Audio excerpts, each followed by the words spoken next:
Why is the truth so important? You have to have the truth to have a starting point. And your true self is found in that very uncomfortable zone. We all look for toughness. We all want it. But we look for it in a comfortable environment. You will not find toughness in a comfortable environment. Those of you who are listening to this, you will not find it. The only way you find it is to drown yourself in a position where you're just out of sorts, where you can't swim and you're drowning. Where you're drowning. When you say, you know what, man? Dad. Once you come face to face with who you are, you have a starting point. It's in our head saying, you know what, man? Dude, you're not doing shit. You're wasting a bunch of percentage here. In this other 80% is suffering, pain, failure, self-doubt, darkness, and then a whole bunch of light. But to get to this light, you gotta go through all of this shit. You're not succeeding, you're not achieving. It's because you're afraid to go in that dark place to find yourself. You're setting goals you know you can reach. And when you do that, that fear, that insecurity, that doubt, that's where you grow.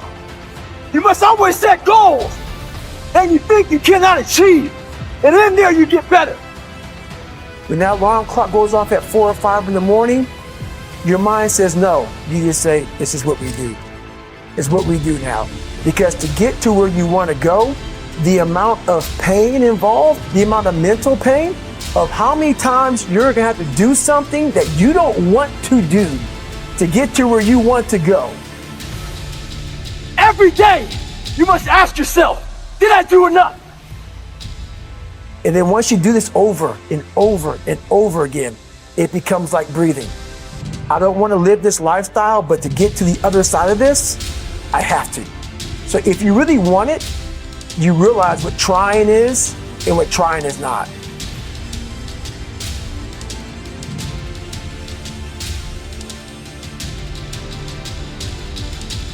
Your brain is the most powerful weapon in the world.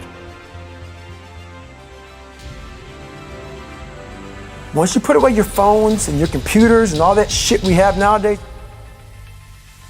your brain is the only thing you have when you're going through depression, when you're going through hard times, when you're going through death, real life shit. You can't Google that shit, man.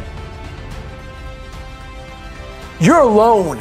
You're alone. You may have a shrink you're going to, you may have a best friend you're going to, but there's 24 hours in a day where you're alone in this brain.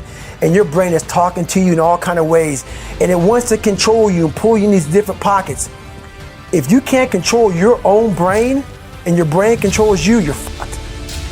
You got to tell your brain where you want to go and how you want to go and how you want to get there.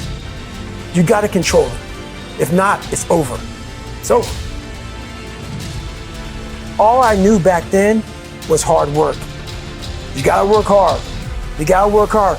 I can't get this paragraph. I can't remember what the fuck's in this paragraph to pass this test to get in the military. Read again. Still not getting it. Read again. But if not getting it, write it out. And that's how I started learning. I realized if I keep going back and going back and going back until the shit just becomes, your mind will say, fuck, okay, we're gonna figure it out. It'll find a way. Because he is not going to stop. It's not like, I'm gonna try one more time. No, alarm clock goes off, boop, we're going back. I can't read right, we're going back.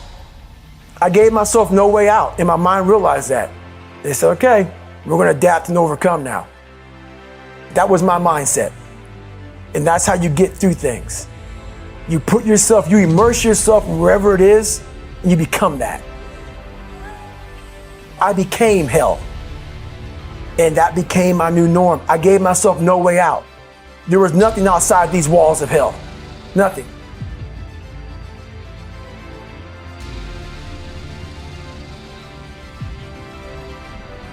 I watched this segment on TV about these guys going through Navy SEAL training. And I couldn't even, I wasn't a great swimmer. I was afraid of the water, all this crap, man. I saw these guys just quitting. But at the very end, it says 22 guys. There's commanding officers up there, and he gives this great speech. So I started visualizing me being the 23rd guy, sitting there with these guys. I said, man, if I could feel that, that would change my life. And what was that feeling you wanted so bad? Respect, No, accomplishment? victory. I wanted to win. Not like beat somebody else. It wasn't about that. I just wanted to go the distance. Everything in my life, when something got hard, I quit.